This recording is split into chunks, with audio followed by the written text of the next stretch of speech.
بسم اللہ الرحمن الرحیم الحمد للہ رب العالمین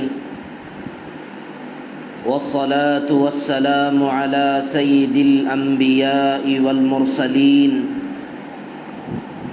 محمد وعلى آلہ وصحبہ اجمعین اما بعد فاعوذ باللہ من الشیطان الرجیم بسم اللہ الرحمن الرحیم لہم البشری فی الحیاة الدنیا وفی الآخرہ لا تبدیل لکلمات اللہ وقال اللہ تعالی فی موضع آخر نحن نقص عليك نبأهم بالحق إنهم فتية آمنوا بربهم وزدناهم هدى وقال النبي صلى الله عليه وسلم لا يؤمن أحدكم حتى أكون أحب إليه من والده وولده والناس اجمعین صدق اللہ مولانا العظیم۔ میرے محترم عزیزوں، بھائیوں، بزرگوں، دنیا کے اندر اللہ تبارک و تعالیٰ نے پریشانیاں اور مصیبتیں رکھی ہیں، اور قرآن کا فیصلہ ہے لقد خلقنا الانسان فی کبد، ہم نے انسان کو مشقت میں پیدا کیا ہے۔ دنیا کے اندر راحت کا مل جانا، دنیا کے اندر ایک طویل المدت والا سکون کا مل جانا، یہ ہونے والا نہیں ہے۔ وقتی سکون مل سکتا ہے، آرام کے ذریعے، نیند کے ذریعے، چھوٹے موٹے چیزوں کے ذریعے وقتی سکون مل سکتا ہے، لیکن ہمیشہ کی راحت دنیا میں ملنے والی نہیں ہے۔ تو حالات اور مصیبتیں دنیا میں آتی ہیں، کبھی وہ ہمارے زندگیوں پر، کبھی وہ ہمارے مذہب پر، کبھی وہ ہمارے دین پر، کبھی وہ ہمارے نجی معاملات پر، لیکن مسلمان ہر حال میں اس بات کو اپنے سامنے رکھنا چاہیے، کچھ بھی حالت آ جائے اللہ کے دین پر چلوں گا۔ مالی کمزوریوں کا سامنا کرنا پڑے، مال کے اعتبار سے کمزور ہو رہا ہے، اور کھانے کے اعتبار سے، روزی کے اعتبار سے کمزور ہو رہا ہے، حالت آ رہی ہے، مصیبت آئی ہوئی ہے۔ یاد رکھنا چاہیے جس طرح دنیا کے اندر راحت نہیں ہے، اسی طرح دنیا کی مصیبت بھی ہمیشہ کے لیے نہیں ہے۔ کبھی راحت، کبھی مصیبت، کبھی مصیبت، کبھی راحت۔ آج مصیبت ہے، کل راحت میں اللہ اسے بدل دیں گے۔ آج تنگیاں ہیں، اللہ تعالیٰ آئندہ کی زندگی میں اسے سہولتوں میں بدل دیں گے۔ ان مع العسر یسرا، تنگی کے ساتھ آسانی ہے، پریشانی کے ساتھ سہولت ہے، اور ہر مصیبت کے بعد آپ کو راحت ملنے والی ہے۔ اس لیے میرے عزیزو بھائیوں، ہمیں اپنے ذہن و دماغ کے اندر اس بات کو اتارنا چاہیے، چاہے ہم کسی بھی لائن سے کمزور ہوں، اللہ کے دین اور اللہ کے مذہب اور اللہ کے قانون کو نہیں چھوڑیں گے۔ قربانی دینی پڑے گی۔ اللہ کے دین پر چلنا کوئی معمولی بات نہیں ہے۔ 10 منٹ، 15 منٹ، آدھا گھنٹہ، 1 گھنٹہ، 2 گھنٹہ بیان کر کے بتایا جاتا ہے کہ دین پر چلو، لیکن دین پر چلنا کوئی آسان کام نہیں ہے۔ اپنی زندگی میں دین پر چلنے کے لیے اپنے آپ کو لانا، اس میں کیا کیا قربانیاں دینی پڑتی ہیں۔ خواہشات کی قربانی دینی پڑتی ہے، جذبات کی قربانی دینی پڑتی ہے، دنیا والے لوگوں کے گالیاں اور ان کے برا بھلا اس طرح کے باتیں سننے کی قربانی دینی پڑتی ہے، کیونکہ دنیا تو دنیا کو دیکھ کر چلتی ہے اور ہم اللہ کو اور اللہ کے پاک کلام قرآن کو دیکھ کر چلتے ہیں۔ اسی کو مسلمان کہتے ہیں۔ دنیا کو دیکھ کر چلو گے آپ کو کافر بنا کے رکھے گی، دنیا کے طریقے پر چلنا چاہو گے قرآن سے آپ دور ہو جائیں گے۔ اور ظاہر سی بات ہے، اسلام کا یہ عقیدہ ہے، اصل زندگی یہ نہیں ہے، مرنے کے بعد اصل زندگی شروع ہوتی ہے۔ مرنے کے بعد کی زندگی اصل زندگی ہے۔ دنیا کی زندگی تو ایک پانی کا ہتھیلی اور انگلی پر لگا ہوا بھیگا پن ہے۔ اللہ کے نبی رسول اللہ صلی اللہ علیہ وسلم نے کیا فرمایا؟ یہ دنیا کی زندگی، اللہ کے نبی نے بڑی اچھی مثال بیان فرمائی۔ آدمی اپنی انگلی سمندر میں ڈالے اور سمندر میں ڈال کر اپنی انگلی نکالنے کے بعد انگلی پر جو تری اور بھیگا پن لگا رہتا ہے وہ دنیا کی زندگی ہے۔ قیامت کے دن اللہ تعالیٰ بندے سے پوچھیں گے، دنیا کے اندر تو نے زندگی اور اپنا جینا بسایا تھا، دنیا میں تو نے زندگی گزاری تھی، بتا تو دنیا کے اندر کتنے دن کی زندگی گزاری ہے؟ کہنے والا کہتا ہے قال قائل منہم، کہنے والا کہتا ہے مجھے یہ محسوس ہوتا ہے میرے دل کے اندر کہ میں نے دنیا کے اندر ایک دن نہیں بلکہ اس سے بھی ایک دن سے کم کی زندگی میں نے گزاری ہے۔ بہت تھوڑی سی زندگی، اللہ کے دین پر چلیں گے اصل زندگی کی کامیابی مل جائے گی اور قربانی دینی پڑے گی۔ میں نے ابھی جو بات کہی ہے، دین پر چلو، یہ صرف بولنے تک نہ ہو، اپنی زندگی میں اس کو لانا کمال کی بات ہے۔ اپنے زندگی میں اس کو لانا مجاہد کی بات ہے۔ اپنی زندگی میں اس کو لانا بڑی قربانیاں دینے والے آدمی کی علامت ہے، اور وہ وقت کا ولی بنے گا۔ دین اسلام ہر زمانے میں قربانی سے زندہ ہوا۔ اللہ کا دین ہر زمانے میں قربانی سے زندہ ہوا، اور آج بھی ہمارا یہ دین قربانی سے ہی زندہ رہے گا، کیونکہ دنیا تو ایک ایسا اس کا زندگی کا ڈھنگ ہے، جو دکھایا جائے گا وہ چلتا رہے گا۔ بس دنیا سے پوچھو تیرا کیا مذہب ہے، دنیا سے پوچھو تیرا کیا طریقہ ہے، دنیا سے پوچھو تیری زندگی کا دستور کیا ہے۔ کوئی دستور نہیں ہے، کوئی قانون نہیں ہے، کوئی ڈھنگ نہیں ہے۔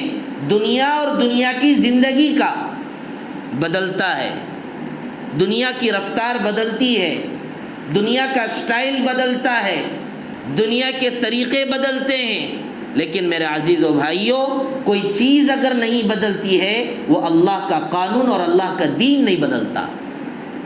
لَهُمُ الْبُشْرَى فِي الْحَيَاةِ الدُّنْيَا وَفِي الْآخِرَةِ، خوشخبری دو ان مسلمانوں کو دنیا کی زندگی میں بھی اور آخرت کی زندگی میں بھی۔ لا تبدیل لکلمات اللہ، اللہ کے قانون کے اندر کوئی تبدیلی نہیں ہوگی، اور اسی لیے ہر زمانے میں دنیا کو دیکھ کر مجاہدین نے اپنے آپ کو نہیں تیار کیا، مسلمانوں نے اپنے آپ کو نہیں چلایا، صحابہ نے اپنے آپ کو نہیں چلایا، اور جتنے نیک لوگ اللہ کے فرما بردار بندے گزرے ہیں، ہر ایک نے دنیا کو نہیں دیکھا اور اللہ کے نبی کے طریقے کو دیکھا ہے۔ اصحاب کہف، ان 7 نوجوانوں کا قصہ جس کو اللہ پاک نے قرآن کے اندر سورہ کہف کے اندر اللہ پاک نے بیان فرمایا۔ 7 نوجوان تھے، ایک ملک کے اندر، ایک اسٹیٹ کے اندر جیتے تھے، زندگی گزارتے تھے۔ اور انہوں نے لایا ایمان اللہ پر اور اللہ کے حکموں پر، اور ایک اللہ کی عبادت کرتے تھے، ایک اللہ ہی کو مانتے تھے، ایک اللہ ہی سے پوچھتے تھے۔ بادشاہ وقت کو پتہ چلا، اس زمانے کا جو بادشاہ تھا، قرآن کا واقعہ بتا رہا ہوں، اس زمانے کا جو بادشاہ تھا وہ مشرک تھا، ایک اللہ کی نہیں بلکہ کئی خداؤں کو مانتا تھا۔ پتہ چلا 7 نوجوان یہ ایک خدا پر ایمان لائے ہیں اور ایک خدا پر اپنا یقین رکھتے ہیں۔ بادشاہ نے ان کو اپنے دربار میں بلایا اور بلا کر کے ان نوجوانوں سے پوچھنے لگا، پتہ چلا ہے کہ تم نے اپنا دین اور مذہب بدل لیا اور اس بات پر تم یقین کرتے ہو کہ زمین اور آسمان کا مالک اور خالق ایک ہے۔ اللہ پاک فرماتے ہیں قرآن کے اندر، نحن نقص علیک نبأہم بالحق انہم فتیۃ آمنوا بربہم وزدناہم ہدی۔ ان 7 نوجوانوں نے اس بادشاہ کے سامنے اللہ کی تعریف کرتے ہوئے کہا، ربنا رب السماوات والارض لن ندعو من دونہ الہا لقد قلنا اذا شططا۔ ان 7 نوجوانوں نے بادشاہ کے سامنے کہنے لگے، ہمارا رب وہ ہے جس نے آسمان کو بنایا، ہمارا رب وہ ہے جس نے زمین کو بنایا، اور ہمارا رب وہ ہے جس نے ہم سب کو بنایا۔ یہی دلیل ہے، یہی سچائی ہے، یہی حقیقت اور انصاف کی بات ہے، اس کے علاوہ کسی اور کو پوجنا یہ تو غلط بات ہے۔ ڈنکے کی چوٹ بادشاہ کے سامنے توحید کی دعوت دی، اللہ کی وحدانیت کی دعوت دی، اور اس کے بعد ان 7 نوجوانوں نے کہا، ہؤلاء قومنا اتخذوا من دونه آلهة لولا يأتون عليهم بسلطان بين فمن أظلم ممن افترى على الله كذبا۔ یہ ہماری قوم ہے جنہوں نے اللہ کو چھوڑ کر ایک اللہ کی عبادت کرنے کے بجائے ایسے پتھروں اور بتوں کی عبادت کر رہی ہے جس پر کوئی دلیل، کوئی ریفرنس اور کوئی مضبوط ان کے پاس ایویڈنس نہیں ہے۔ اور اس سے بڑا ظلم کیا ہوگا اس دنیا کے اندر کہ اس پوری دھرتی اور زمین کا بنانے والا ایک ہے اور تم کئی خداؤں کو پوج رہے۔ 7 نوجوانوں نے بادشاہ کے سامنے ایمان کی دعوت دی۔ بادشاہ دیکھا یہ تو اپنے دین اور ایمان پر بڑے مضبوط ہیں، اپنے ایمان سے ہٹنے والے نہیں ہیں۔ بادشاہ نے ان سے کہا کہ دیکھو یہ ملک، اس ملک کے اندر آپ کو رہنا ہے، ہمارے یہاں پہ آپ کو جینا ہے، تو ہمارے طریقے پر شرک کو اختیار کرنا پڑے گا، اس لیے میں تمہیں وقت دیتا ہوں، مہلت دیتا ہوں، جاؤ مشورہ کر لو، مشورہ کر کے طے کر لو اور پھر اپنے آپ کو بدل لو۔ بہرحال بادشاہ نے کہا اور اپنا سفر کے لیے روانہ ہو گیا۔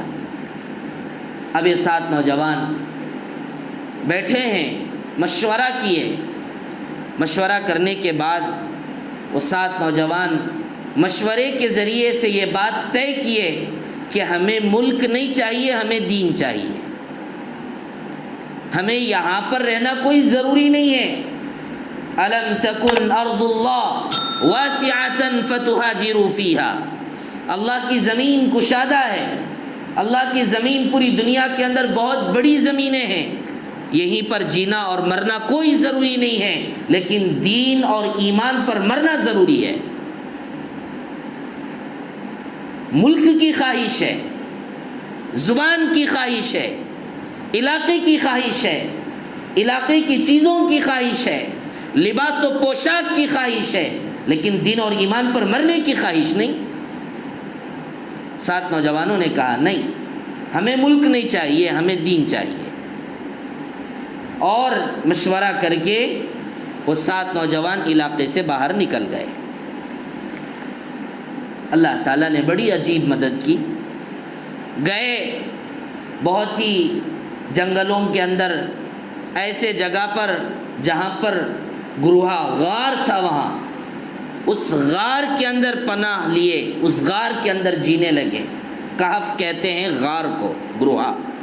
سورۃ الکہف، غار کا سورہ، گروہا کا سورہ۔ تو یہ 7 نوجوان اپنا ملک، اپنا وطن اور اپنا شہر سب کچھ چھوڑ چھاڑ کر، چونکہ آرڈر آ گیا جینا ہے تو اپنے دین اور ایمان کو چھوڑو، یا نہیں تو پھر اس ملک میں آپ کو کوئی جگہ نہیں۔ تو انہوں نے کہا کہ ہمیں کوئی ملک نہیں چاہیے، ہمیں دین چاہیے۔ چھوڑ دیے، غار میں جا کر زندگی گزارنے لگے۔ اور اللہ تبارک و تعالیٰ نے بڑی عجیب مدد فرمائی۔ لکھا ہے قرآن کریم کی آیتیں صاف صراحت کے ساتھ، روایتیں، تاریخی روایات سب موجود ہیں۔ یہ 7 نوجوان اس غار کے اندر جا کر رہنے لگے، اور وہ غار بھی اللہ تبارک و تعالیٰ نے ایسا غار ان کے لیے منتخب کیا زندگی گزارنے کے لیے۔ دھوپ آتا تھا تو اتنا بھی زیادہ دھوپ نہیں پڑتا تھا کہ آدمی کو گرمی محسوس ہو، اور اتنا بھی کم نہیں آتا تھا کہ بالکل اندھیرا ہو جائے۔ ایک اچھا درمیانہ قسم کا غار تھا جہاں پر آدمی کو روشنی بھی مل جاتی تھی، گرمی بھی نہیں ہوتی تھی۔ وہاں پر وہ لوگ زندگی گزارنے لگے، لیکن دین اور ایمان کو نہیں چھوڑا، اسلام کو انہوں نے نہیں چھوڑا، ایمان کو انہوں نے نہیں چھوڑا، جیتے رہے۔ اور اللہ تعالیٰ نے کیا کیا؟ بادشاہ آیا، واپس آیا اپنے سفر سے، آنے کے بعد پتہ چلا کہ وہ 7 نوجوان اپنا وطن چھوڑ کے جا چکے ہیں، وہ اپنا دین اور ایمان انہوں نے نہیں چھوڑا، اپنے دین اور ایمان پر چل رہے ہیں۔ بادشاہ نے اپنے کارندوں کو اور حکومت کے اور اپنے وزیروں کو، لوگوں کو کہلوا بھیجا کہ جاؤ ان کو پکڑ کے لاؤ، میں نے مہلت دی ہے ان کو، لیکن وہ لوگ اپنے دین سے واپس نہیں آئے۔ اللہ پاک فرماتے ہیں وَكَلْبُهُمْ بَاسِطٌ ذِرَاعَيْهِ بِالْوَصِيدِ لَوِ اطَّلَعْتَ عَلَيْهِمْ لَوَلَّيْتَ مِنْهُمْ فِرَارًا وَلَمُلِئْتَ مِنْهُمْ رُعْبًا۔ آئے حکومت کی طرف سے لوگ پکڑنے کے لیے، غار کے قریب آئے، آ کر کیا دیکھتے ہیں؟ وہاں پر خطرناک، خوفناک کتا وہاں پر بیٹھا ہوا ہے، بہت ڈراؤنا، بھیانک۔ اللہ پاک فرماتے ہیں ہم نے ایک کتے کو وہاں پر اپنے دونوں بازوؤں کو زمین پر ڈالے ہوئے، بچھائے ہوئے، ہم نے وہاں پر ایک کتے کو لگا دیا، اگر کوئی آدمی اس کو دیکھے گا تو ڈر کے مارے بھاگ جائے گا۔ اللہ نے وہاں پر ایک کتے کو رکھ دیا، ایسا خطرناک، خوفناک کتا۔ اب کتے کو یہ لوگ آئے، دیکھے، اور دیکھ کر کے ڈر گئے، یہاں کون سا انسان رہ سکتا ہے، اس کتے کا کون مقابلہ کر سکتا ہے؟ یہ تو بڑا خوفناک، خطرناک نظر آ رہا ہے، معمولی کتا نہیں ہے، بڑا خطرناک ہے، خوفناک ہے، آدمی کے دل کے اندر ڈر پیدا ہو جاتا ہے۔ چلے گئے۔ اب یہ 7 نوجوان اسی کہف، اسی غار کے اندر اپنی زندگی گزارنے لگے، اور اللہ تعالیٰ نے بڑی عجیب قدرت کی، اللہ تعالیٰ نے کرشمے دنیا کے اندر قائم فرمائے۔ یہ لوگ جینے لگے، اللہ تعالیٰ نے ان کو نیند عطا فرما دی، سو گئے۔ یاد رکھیے، آدمی کے سونے کے بعد دوبارہ نیند سے بیدار ہونا یہ اللہ کی طرف سے ہوتا ہے۔ آدمی کا سو جانے کے بعد اٹھنا یہ اللہ کی طرف سے ہوتا ہے۔ اٹھنے کے بعد، نیند سے اٹھنے کے بعد کیا دعا پڑھتے ہیں؟ الحمدللہ الذی احیانا بعدما اماتنا۔ تمام تعریفیں اس اللہ کے لیے ہیں جس نے ہمیں موت دینے کے بعد دوبارہ زندہ کیا۔ نیند موت کے مانند ہے۔ آدمی کا نیند کی حالت میں جا کر دیکھیے، مردہ ہے، مردہ۔ دیکھنے والا دیکھے گا، ارے یہ سب پڑے کیا کر رہے ہیں، ہوش و حواس نہیں ہے، باہر کیا ہو رہا ہے، یہ کیا کر رہے ہیں، سو رہے ہیں۔ اسی لیے اللہ کے نبی رسول اللہ صلی اللہ علیہ وسلم نے فرمایا تھا کہ نیند موت کی بہن ہے۔ تو آدمی کا آرام کرنے کے بعد، نیند نیند کے بعد آدمی کا دوبارہ جاگنا یہ اللہ کی ایک بہت بڑی نعمت ہے، ورنہ آج دنیا کے اندر ایسے کیسز ہیں سویا تھا سویا ہی رہ گیا، زندہ نہیں ہوا۔ تو نیند کے بعد جاگنا اپنے آپ کو جگانا یہ اللہ کی طرف سے ہوتا ہے۔ اب یہ لوگ سو گئے، سونے کے بعد اللہ کو منظور تھا، اللہ کی مشیت اور اللہ کا ارادہ یہ تھا کہ ان کو جگایا نہ جائے۔ ابھی آدمی کتنا دیر سوتا؟ سومبیری ہے، بہت زیادہ سوتا ہے، زیادہ سے زیادہ 1 دن سوئے گا، یا نہیں ماں 2 دن سوئے گا، نہیں 3 دن سوئے گا، یعنی جس نے ورلڈ ریکارڈ قائم کیا شاید 1 ہفتہ کوئی سویا ہو، نیند کی حالت میں سوتا ہی رہا ہو۔ آج لوگ سوتے کم ہیں۔ تو ان 7 نوجوانوں کو ان کے دلوں کی تکلیف، ظاہر سی بات ہے کیا حالت گزرتی ہوگی، کسی نے ان کا ساتھ نہیں دیا۔ وہی 7 نوجوان بیٹھے ہیں اپنے دین اور ایمان کو بچانے کے لیے، وقت کا بادشاہ ان کے مخالف، اس زمانے کی رعایا اور اس زمانے کے لوگ، پبلک، عوام الناس پورے ان کے مخالف، دین اور ایمان کے لیے ساتھ دینے والا کوئی نہیں ہے سوائے ایک چھوٹی سی جماعت جو بھی 7 نوجوانوں پر مشتمل ہے۔ کتنی تکلیف ہوئی ہوگی، ظاہر سی بات کتنا بھی تکلیف میں ہو آدمی جب سو جاتا ہے دل کو تھوڑی سی راحت ملتی ہے۔ اللہ نے ان کو سلا دیا۔ اب کتنے دن سلایا؟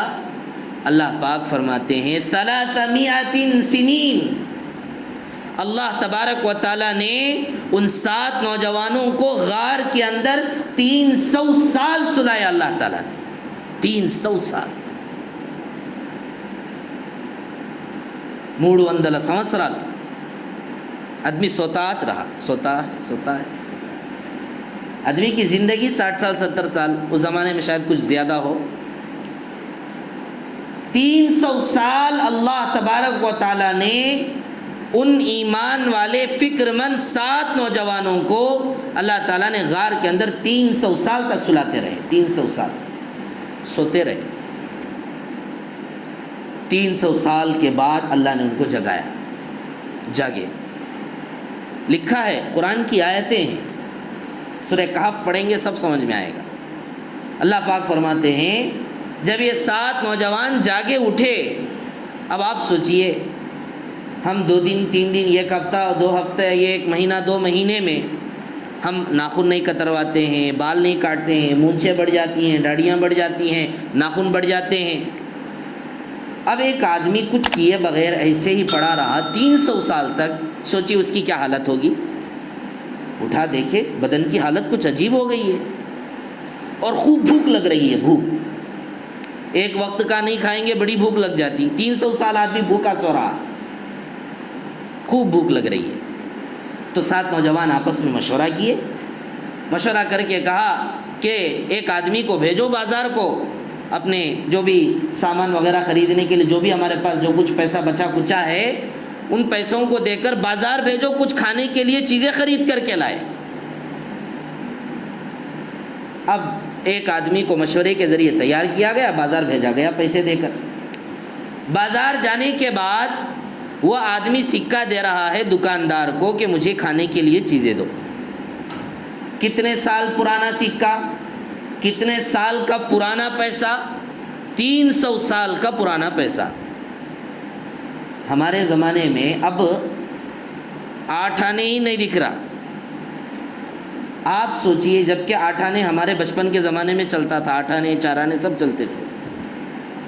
آپ سوچئے 300 سال پہلے کا سکہ، لوگ اس کو بھول بھی چکے ہوں گے، ختم بھی ہو چکا ہوگا۔ اب یہ آدمی لے کر آیا ہے کھانے کی چیزیں سامان خریدنے کے لیے 300 سال کا پرانا سکہ، لا کے دکاندار کو دیا۔ دکاندار حیران پریشان، یہ کیا ہے؟ ہم نے تو اس کو دیکھا نہیں، اور یہ آدمی اس کی شکل اور یہ دیکھو اتنا پرانا سکہ، یہ کیا معلومات کیا گیا تو 300 سال کا پرانا سکہ ہے۔ تو یہ جو آدمی آیا تھا سامان خریدنے کے لیے وہ بھی پریشان ہوا اور کہنے لگا 300 سال ہو گئے۔ اب لوگوں میں ہنگامہ، چرچا، فلاں فلاں فلاں فلاں غار کے اندر 7 نوجوان 300 سال سے رہ رہے ہیں، 300 سال سے رہ رہے ہیں۔ اور اللہ کا عجیب نظام قدرت کا دیکھیے، اس زمانے میں جو مشرک بادشاہ تھا وہ مر بھی گیا، اس کی حکومت بھی ختم ہو گئی، اللہ تبارک و تعالیٰ نے اس کی جگہ پر ایک ایماندار آدمی کو بادشاہ بنا کے رکھا ہے، اور وہ بادشاہ اتنا نیک آدمی تھا، وہ لوگوں کو اللہ پر یقین کرنے کی دعوت دیتا تھا، ایک اللہ پر یقین کی دعوت دیتا تھا، لوگ مانتے نہیں تھے۔ اب بادشاہ کو علم ہوا اس طرح کے 7 نوجوان یہاں پر 300 سال سے زندگی گزار رہے ہیں، ان 7 نوجوانوں کو اللہ تبارک و تعالیٰ نے اپنے دربار کے اندر بلایا، اور بلا کر کے ساری کارگزاری اور پوری کی پوری تاریخ ان سے حاصل کر لی، اور اس کے بعد نمونے کے طور پر امت کے سامنے ان 7 نوجوانوں کو دکھایا کہ دیکھو کہ جس ذات نے تمہیں نیند کے بعد جگا سکتا ہے، وہی ذات 300 سال تک ایک انسان کو سلا سکتا ہے، طاقت اس کے ہاتھ میں ہے، سلانے والا ذات وہی ہے، جگانے والی ذات اسی کی ہے، یمیتنی ثم یحیین، وہی مارتا ہے وہی جلاتا ہے۔ تو میرے عزیزو بھائیو بزرگوں، ان 7 نوجوانوں نے ملک پر، علاقے پر، گاؤں پر اپنے دین کو نہیں بیچا، بلکہ انہوں نے اپنے دین اور ایمان کے لیے سب کچھ قربان کر دیا۔ اس لیے ہمیں اس جذبے کے ساتھ جینا چاہیے، ہم مسلمان ہیں، ہم ایک اللہ کو ماننے والے ہیں، اللہ کا قانون قرآن کی شکل میں ہمارے پاس موجود ہے، ہماری زندگی، ہماری تہذیب، ہماری زندگی گزارنے کا طریقہ دنیا کو مت دیکھیے، دنیا والوں کو مت دیکھیے، آپ اپنا ایک الگ کمیونٹی بنائیے زندگی گزارنے کا۔ ویسٹرن کلچر والوں نے اپنا ایک دنیا بنا دیا آج دنیا کے اندر، اسلام نے بھی بنایا ہے، اسلام کے طریقے پر چلنے والے فالوورز کروڑوں میں ہیں، دنیا کے اعتبار سے دیکھیں گے۔ اسلام کو اپنی زندگی کا بہت ہی ضروری حصہ سمجھنے والے انسان آج دنیا کے اندر بہت کثیر تعداد میں ہیں۔ اسلام کی خوبیاں، اسلام کی اچھائیاں پڑھ کر اسلام قبول کرنے والے بہت ہیں، ہم اس کو نہیں دیکھتے، ویسٹرن کلچر کو دیکھتے، دیکھو کیا ہو رہا، یہ لوگ کیسے کر رہے ہیں، کیسے کر رہے ہیں۔ اسلام کے طریقے پر چلنے والوں کو دیکھو، مسلمان بنو، اسلام کے طریقے پر چلنے والوں کو دیکھو، ایمان کو اپنے اندر پیدا کرو، ایمان کی حرارت، ایمان کا جذبہ، جس طرح ان 7 نوجوانوں نے اللہ کے دین کے خاطر اپنی زندگی کو قربان کر دیا۔ ایک ہی تو زندگی ہے دنیا کی، 60 سال کی زندگی، 70 سال کی زندگی، بوڑھے ہو گئے، ختم ہو گئے، مر گئے، لیکن مرنے کے بعد اصل زندگی سٹارٹ ہوگی۔ ہمیشہ کی نقصان اور ناکامیابی کے پیچھے دنیا کی کامیابی کیا کام کرنے، ہمیشہ کی زندگی چاہیے۔ اس لیے میرے عزیزو بھائیو، ہم مسلمان ہیں، اللہ کو مانتے ہیں، قرآن کو مانتے ہیں، قرآن اور حدیث پر ہماری زندگی عمل کرنا چاہیے، اور کرنا ہے اور کرتے رہیں گے۔ قل ان صلاتی ونسکی ومحیای ومماتی للہ رب العالمین، اگر اللہ پاک فرماتے ہیں میری عبادتیں اللہ کے لیے، میری زندگی اللہ کے لیے، میرا جینا اور مرنا اللہ کے لیے، میں زندہ ہوں اللہ کے لیے، میں مروں گا اللہ کے لیے۔ اسلام کو ہم نے اختیار کیا، اسلام پر جئیں گے، اسلام پر مریں گے۔ جذبہ نہیں آج ہمارے لوگوں میں، دنیا کے پیچھے پڑے ہیں، دنیا ساتھ نہیں دے گی، یاد رکھیے قیامت کے دن۔ اللہ پاک قرآن کے اندر فرماتے ہیں وَتَرَكْتُم مَّا خَوَّلْنَاكُمْ وَرَاءَ ظُهُورِكُمْ وَمَا نَرَى مَعَكُمْ شُفَعَاءَكُمُ الَّذِينَ زَعَمْتُمْ أَنَّهُمْ فِيكُمْ شُرَكَاءُ لَقَدْ تَقَطَّعَ بَيْنَكُمْ وَضَلَّ عَنكُم مَّا كُنتُمْ تَزْعُمُونَ۔ قیامت کے دن انسان اللہ کے سامنے کھڑا ہوگا، اللہ تعالیٰ اس انسان سے پوچھیں گے دکھا تیری وہ گاڑیاں، دکھا تیرے وہ بنگلے، دکھا وہ تیری ساری جائیدادیں، اور بتا تیری وہ ساری پبلکسٹی، تیرا سٹیٹس کہاں چلا گیا، تیرا مال کہاں چلا گیا، تیرے دوست و احباب کہاں چلے گئے، تیرا پیسہ کہاں چلا گیا؟ اسی پیسے کے خاطر تو نے اپنا دین بیچا تھا، اسی پیسے کے خاطر تو نے اپنے خدا کو بیچا تھا، اسی پیسے کے خاطر نے اپنے قرآن کو بیچا تھا، اسی پیسے کے خاطر نے اپنے رسول اللہ کی سنت کو دفن کر دیا تھا۔ اللہ تعالیٰ قیامت کے دن پوچھیں گے اور بندہ اللہ سے کہے گا اے اللہ میرا مال، میرا متاع، میری دنیا، سب کچھ دنیا میں رہ گا، یہاں پر تو کچھ ہے نہیں میرے پاس۔ مال ہمارے ساتھ نہیں آتا ہے، لوگ دیکھتے ہیں آنکھوں کے سامنے، پھر بھی اسی کے پیچھے پڑے ہیں۔ یہ میں نہیں کہہ رہا کہ مال کو چھوڑ دو، رہبانیت اختیار کرو، سنیاسیت کو اختیار کرو اور جنگلوں بیابانوں کے اندر چلے جاؤ۔ میں یہ کہہ رہا مال کے لیے اپنے دین کو مت بیچو۔ مال اور دین دونوں چاہیے ہمیں، مالدار بھی بننا ہے، دیندار بھی بننا ہے، قرآن پر عمل بھی کرنا ہے اور تعلیم بھی حاصل کرنی ہے۔ یہی اسلام ہے، یہی قرآن ہے، یہی محمد الرسول اللہ کی تعلیم ہے۔ فقیر بنانا اسلام کا کام نہیں، گداگر بنانا اسلام کی تعلیم نہیں، دوسروں کے سامنے حاجت مند بن کر اپنے ہاتھوں کو پھیلانے والوں پر اللہ کے نبی نے لعنت بھیجی ہے۔ اس لیے میرے عزیزو، دین پر چلو، دین کی تعلیم حاصل کرو، آپ کو معلوم نہیں معلوم کرو۔ اسلامک اسکالرس ہیں، اسلامک ایجوکیشن حاصل کیے ہوئے علماء ہیں، ایک مسئلے کے لیے الگ الگ ڈپارٹمنٹ ہیں ہمارے پاس۔ نکاح کے مفتی صاحب ہیں، طلاق کے مفتی صاحب ہیں، خلا کے مفتی صاحب ہیں، اور بزنس اور فائنانشیل کے علماء ہیں۔ الگ الگ طریقے پر الگ الگ ڈپارٹمنٹ کے اندر الگ الگ علماء اکرام موجود ہیں جو آپ کو اللہ کا قانون سمجھائیں گے، جو آپ کو خدا کا قانون سمجھائیں گے۔ کوئی ڈاؤٹ ہو تو پوچھیے۔ ہمارے مسلمانوں کی بڑی پریشانی یہ ہے، دین کو تو نہیں سیکھا، دین کو تو نہیں سمجھا، لیکن کوئی آدمی اسلام کے خلاف بولتا ہے اس کو ایکسیپٹ کر لیتے۔ پہلے آپ نالج حاصل کیجئے قرآن کا، قرآن کو پڑھیے۔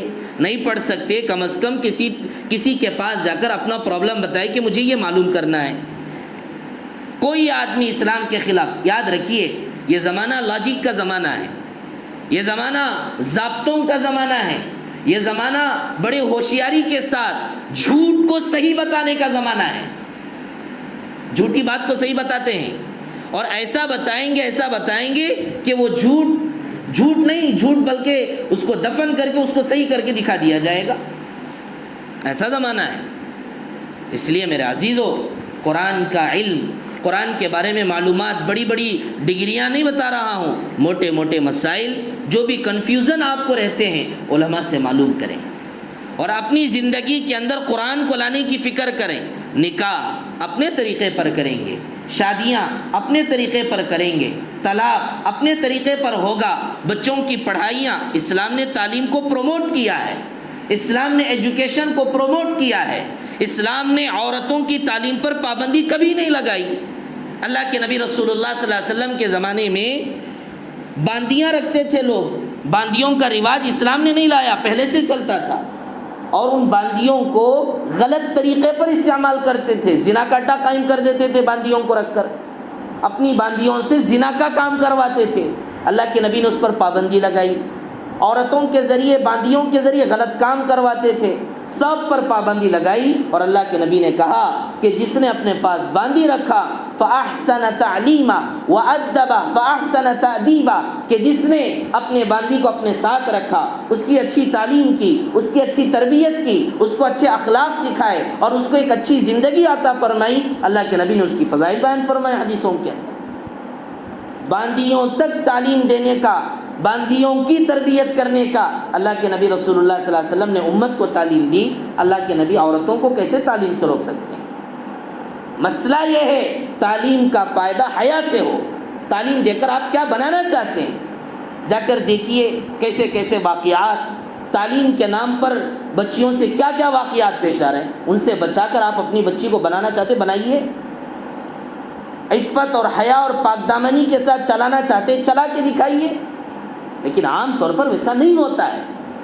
عام طور پر لوگ پھسل جاتے ہیں، باہر نکلنے کے بعد پھسل جاتے ہیں، اپنا دین بیچ دیتے ہیں، اپنا قرآن بیچ دیتے ہیں، بلکہ اللہ معاف فرمائے ہمارے لوگوں کی بچیاں قرآن کے خلاف بولنے لگتی ہیں، جبکہ قرآن انہوں نے کبھی پڑھا ہی نہیں۔